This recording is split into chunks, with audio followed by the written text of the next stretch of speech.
No one could have predicted this confluence of events just a few months ago, beginning with COVID-19, the ensuing economic crisis, and then the death of George Floyd, and now the follow-on seismic street protests that are driving a sea change in public consciousness.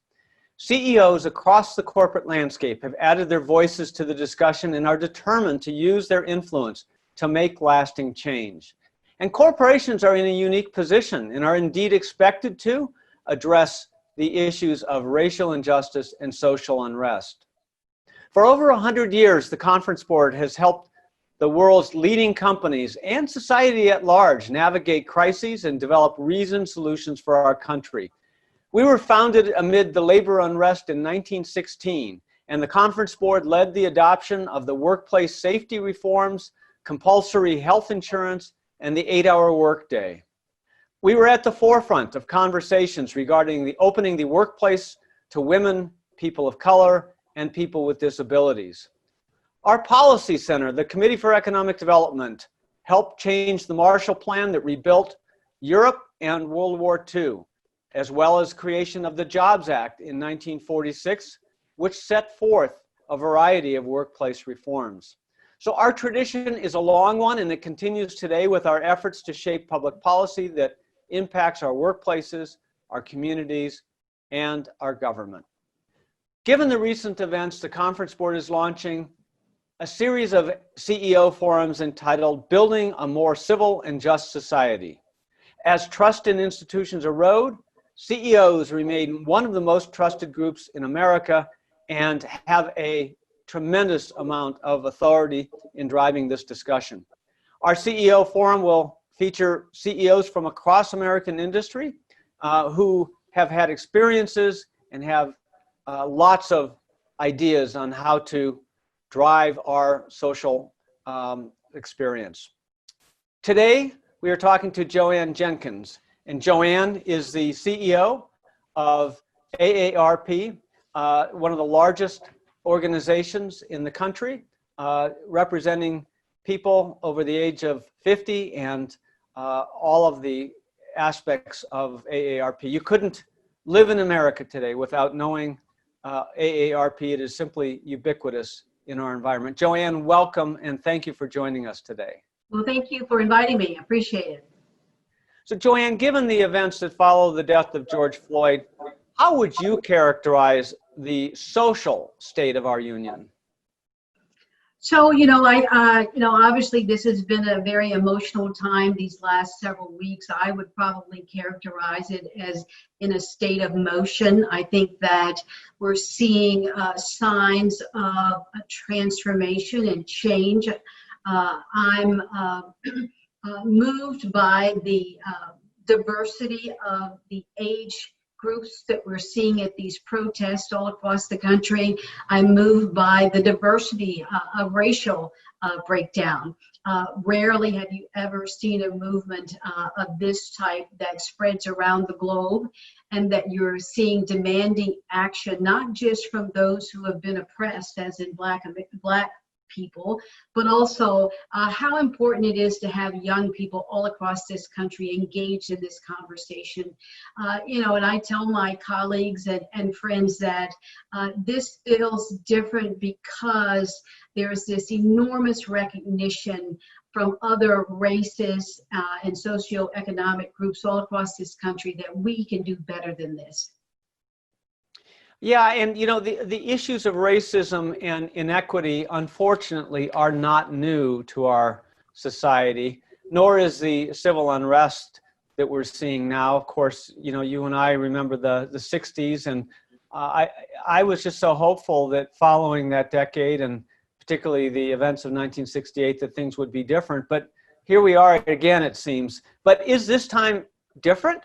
Is it possible, Joanne, that lasting positive change might be possible because of the events of the day? So I think I grew up in Mobile, Alabama. It's as far south in the state as you can go. I have 3 brothers and sisters who are all 8, 9, and 10 years older than me. And so I can remember as a young kid, them being bused to the Black Catholic schools in Mobile. and then me coming along 7 years later, and I went to the school in my neighborhood, which was predominantly white, and ultimately, going to school there without the busing. And so even in Alabama, we had two totally different experiences growing up there.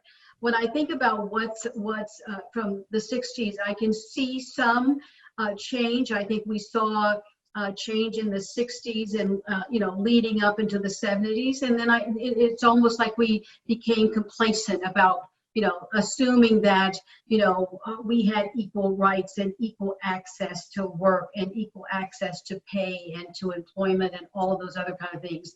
And it almost seems like there was this complacency among a broad spectrum. I often talk about it in terms of what I call the 3 Ps: the public responsibility, the private sector's responsibility, and how we as individuals have a personal responsibility to move the agenda along. And so, as I look at where we are now, I don't think we're going to make long-term systemic change unless all 3 of those parts of society see what's happening and try to make changes at all 3 levels. This is going to take all of us working together to bring about the change that's needed so badly in this country. Yeah, I think that's very well stated. When you look at the videos of George Floyd and his death, it is just gut-wrenching and clearly, universally seen as social injustice. But I think, many people experience, certainly less, dramatic social injustices every day. I don't know if you're able to, but can you share with us any personal examples of, or any personal experiences that you've had that have affected you? Well, I'll share an example that I shared with my leadership team 2 weeks ago. So as part of our conversations inside of AARP, I've spoken to my board about this issue, spoken to my leadership team, and then we ultimately had a conversation with all 2,400 employees around the country. And I used this example to say that my daughter was home from college. She's at school up in Wharton in Pennsylvania, and she was home for my husband's birthday. And my son, Chris, who's 30, offered to drive her back the next morning to be able to go through. And we went to sleep, and I woke up the next morning and I said to my husband, I have been up all night thinking, I feel so uncomfortable with Christian driving back from Philadelphia in a car by himself. And my husband said, I was thinking the same thing. So, we grouped together and got on the phone with my son, and we made the decision to put my daughter on Amtrak and risk exposure to COVID than to have my Black son drive in a car by himself from Philadelphia at night. And that wasn't 30 years ago, that was 2 weeks ago. And so this whole unrest that as Black families, the conversation about police brutality and how you have to react. And the most important thing is to make sure you get out of that conversation without being hurt, or in George Floyd's case, killed, to be able to do that. And so, I said to my leadership team, here I am, the CEO of the largest nonprofit in the country, in a middle to well-to-do family, and that this isn't about income, it isn't about status, it's about equality. And to think that in this day and time, just 2 weeks ago, we would make as a family the decision that it was less riskier to get on the Amtrak train and be exposed to COVID-19 than it was for my son to drive safely in a car by himself back to Virginia.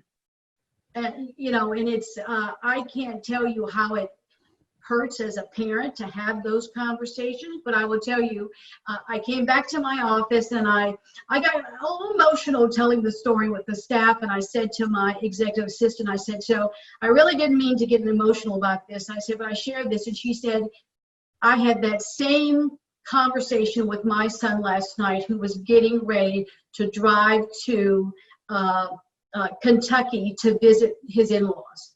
And so it's not unique in the Black family. It's a conversation that you start having as soon as they can understand what it means to be stopped by a police and how you need to protect yourself. And I think that's a sad commentary of where we are in this country, particularly as it relates to the Black community and policing in this country.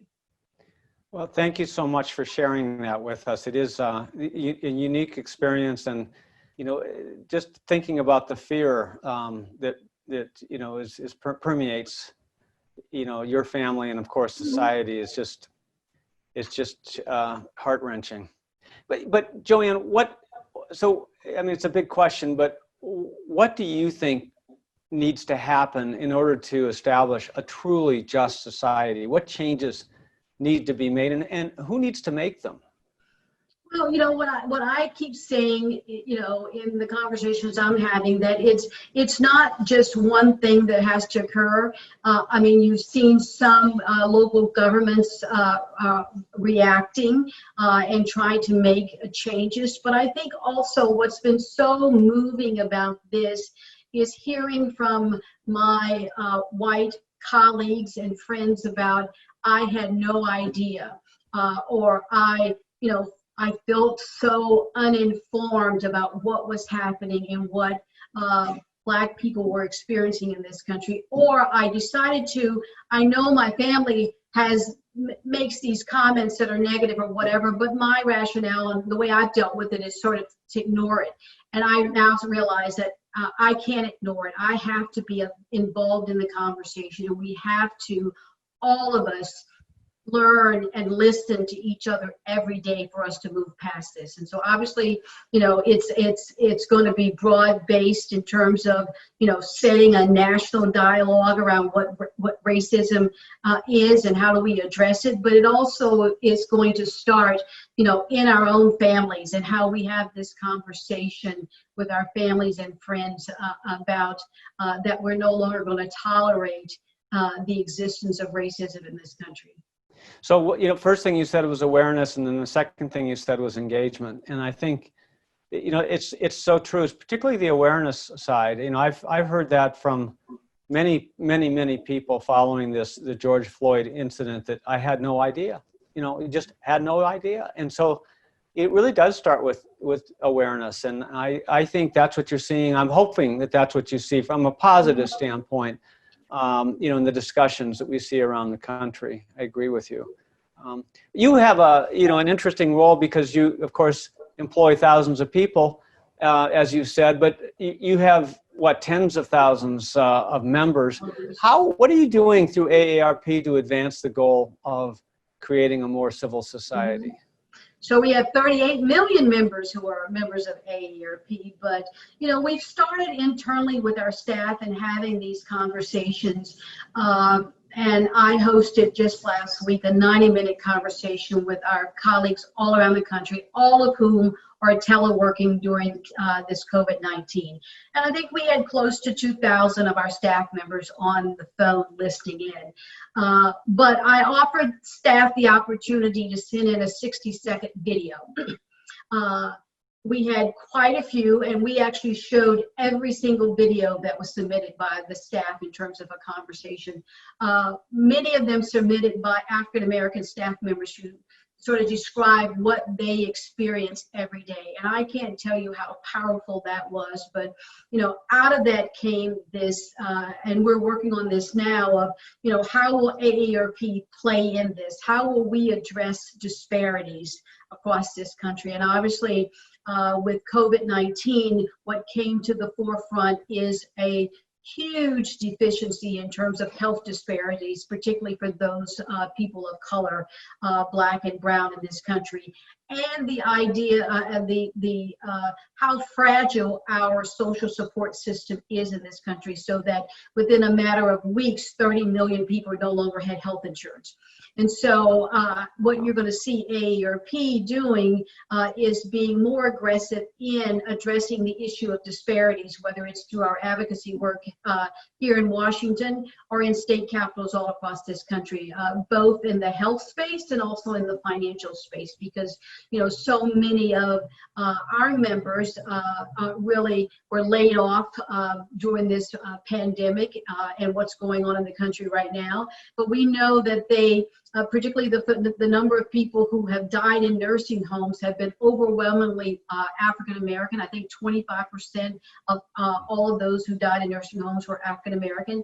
And so we're going to be putting our voice and our advocacy around those disparities, issues that affect Black and brown people all over this country, and really pushing to make sure that people get out and vote, that whether it's the presidential election or local elections, that change happens at the local level in communities all across this country. And we're certainly going to be using the power and the voice of AARP to make sure that people get out and have their voices heard. I think that's great. The role of CEOs is pretty important in all of this too. Some of the most recent polls show that CEOs are still some of the most trusted people in society. And of course, everybody's employed by a company and which has a CEO. But oftentimes CEOs don't really know where to start on this. Their focus has been on their companies and shareholders and so forth. But I think most CEOs recognize that they have multiple constituencies, including their employees, their communities, and so forth. But what advice do you have for CEOs who want to be part of the solution and don't know where to start? Well, so I think that it's always helpful for CEOs to have people that they can go through, not only externally with other CEOs, but to have conversations with your internal staff. And so we had launched 8 months ago a new version of a diversity and inclusion council, and we've decided that we will let them lead this conversation inside the organization about how we will make those change. But I think more important is the opportunity to listen to your employees and to move quickly, but not too quickly that you're checking a box versus making systemic change. One of the things that we've initiated this week is I've asked Human Resources to conduct a disparities in salary survey across all of AARP, so that while we think that we are a great place to work and we're one of the world's most ethical organizations, and all of the numbers are right, we know that we still have some issues that we need to address. And so that's one way that we're going to address it. And I think the other is really to make sure that your board and your senior staff and those in managerial positions reflect the diversity of your staff across the board. But being able to email or call your CEO, I bet I've received literally hundreds and hundreds of emails or texts from staff members saying, in my 20 or 30 years at AARP, this has been the most powerful conversation we have ever had, and that it's a safe place for us to have a conversation on difficult topics. Racism is not an easy thing to talk about, and it's draining, it's stressful to be able to go through it. And I think that having that mix of CEO experience with surrounding yourself with the right people and diverse opinions across the organization will help people along this path. That's great. Any other advice, any other comments that you'd like to make as we wrap up? No, I would just say that, I thank you for stepping up and having these conversations. I think it's so important for us to communicate. Even in the organizations that I'm associated with, you can see different CEOs approaching it in different ways based on the makeup of their organization or perhaps the line of business they're in. But key among that is listening and talking with each other in a civil manner, and really creating that safe space for people to express their opinions and ideas.